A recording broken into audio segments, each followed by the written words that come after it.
Good morning, everyone. Welcome to the Brevard Democrats office. My name is Pamela Castellana, and I have the honor of being elected to serve as the new chair of Brevard Democrats since November 2020. Standing with me is Joan Taddy. Joan serves as the president of the Brevard Federation of Teachers Retired Chapter, and she was a former Teacher of the Year in Brevard County. I have a statement to give, and then I'll take your questions. So first, let me tell you why the words and actions of one of our elected officials compelled me to have my very first press conference as chair of the Brevard Democrats. On Friday, June 25th, State Representative Randy Fine held a press conference jointly with a new group, Moms for Liberty.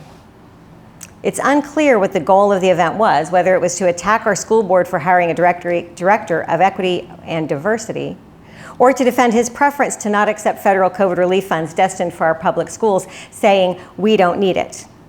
Whatever the reason, this is what compelled me to call you here today. Our politics often move quickly, so I get why this may seem like old news. But I'm committed to listening and learning before I act. This statement is the product of many conversations with concerned voters, and in particular, conversations with leaders in the African American community. Brevard Democrats believe that truth matters. And the truth is that African American students often have a very different experience than their white peers in Brevard's public schools. African American students make up 14.8% of Brevard public schools, yet only 4.5% of gifted and talented students. Only 4.6% of students are enrolled in calculus as college prep, and 64% of our Black students are below grade level in reading and math.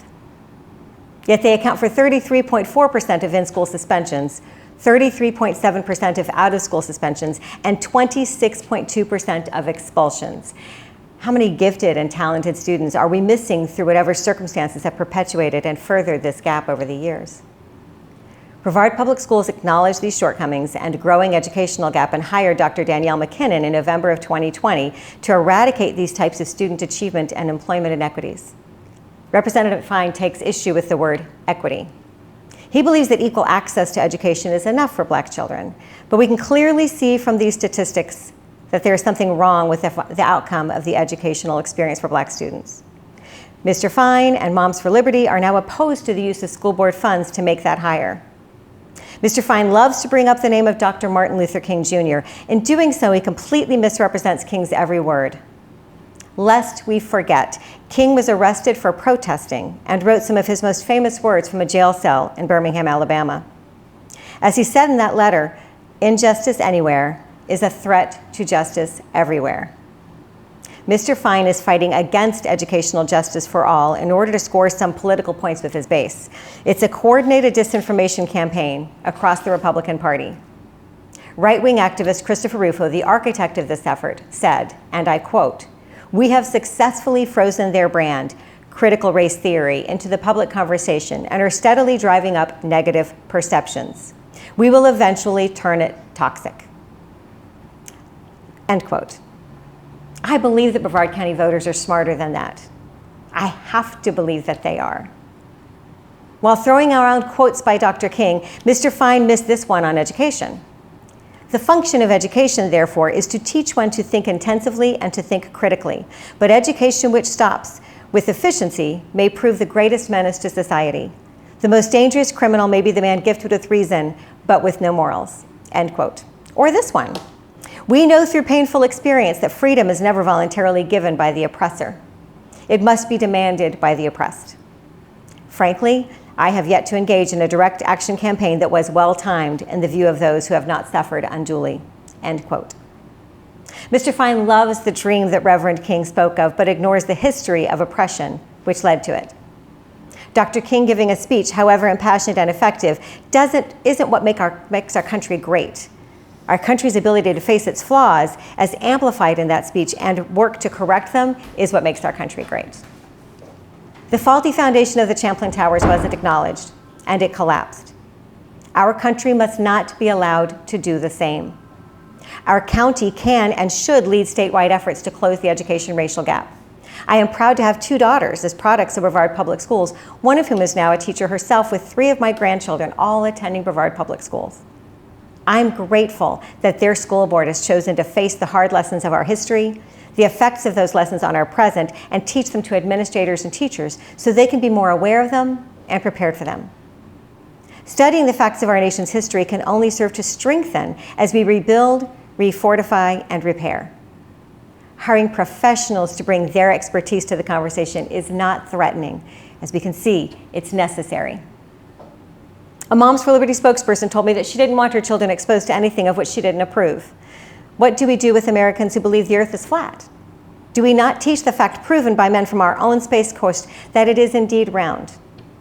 What about the 11% who believe the moon landing was staged? Personally, I wish my kids didn't have to learn that a madman had the charisma to convince an entire nation that the price of bread or gas was more important than the lives of some of their neighbors. However, not learning that history would be a slap in the face of all the people who suffered and continue to suffer from the Holocaust. Not teaching the true history of our nation while allowing the education gap to widen due to our discomfort is unacceptable. Not teaching the history of our own county won't make that history any less ugly. The last known lynching to take place in Brevard County was less than 100 years ago, in 1926. It took 54 years for the city of Melbourne to take any formal action regarding that lynching, when the street was renamed to Legacy Lane from Lynching Tree Lane in 1980. Harry and Harriet Moore were bombed and killed in 1951 in MIMS for registering voters. It took until this year for that to be added to Brevard Public Schools curriculum, and 8th grade field trips to the Moore Justice Center are scheduled to begin this year. In Mr. Fine's presentation, he said regarding racism, America made a mistake, and that Americans had died to rectify that mistake. Not only is that historically inaccurate, since it took 2 years for the state of Texas to bother telling their enslaved people that they were freed, a date we now remember as Juneteenth, a holiday that Mr. Fine openly mocked. But making it illegal to enslave people to record them on your taxes as property didn't end racism. Racism didn't end on June 19th, 1865, with the end of legalized slavery. Slavery didn't even end with the end of legalized slavery. My party isn't perfect. We have stood on the wrong side of history in fighting civil rights legislation, and that should be a part of our history lessons too. Today, however, my party is asking Republicans to join us, acknowledge history, stop politicizing the education of our children, and while we're at it, let's pass the John Lewis Voting Rights Act. Educational justice leads to informed voters and a healthier democracy. Making it harder for Americans to vote is the root of all injustice. It's a global embarrassment this is still a conversation and that it's a partisan weapon. As leader of our Democrats, I believe it is my responsibility to speak truth to power anytime the principles of equality, opportunity, diversity, and compassion are threatened by reckless rhetoric. There are more than 137,000 Democrats in Brevard County. They deserve a voice. They have one. To members of the press in the room today, thank you for being here. A free press is vital to democracy, and now I'm happy to take any questions. What are some of the concrete things that can be done to fix these racial gaps? So I don't have an answer to that question. I know that that's why the school board hired Dr. McKinnon, to bring her expertise to that conversation. That's what Mr. Fine objected to, the hiring of Dr. McKinnon at a price that he thought was out of line with what they need. I mean, clearly something has to be done. I don't know. I'm not an expert. I hire experts to do the things that I don't know how to do, which is why BPS chose to hire Dr. McKinnon. Thanks for asking. Any other questions? Great. Anything you want to add? I just want to say that as teachers, we have a curriculum to follow and standards to follow that have been given to us by the state of Florida. And that is our obligation to teach what our state has considered important issues and important facts and concepts. The fact that parents are questioning teachers as to what they are teaching, all they have to do is look in our plan books and they'll see exactly what we're teaching, and it will match the standards that we have from the state of Florida. Thank you, Joan. Thank you for your time. Have a great day.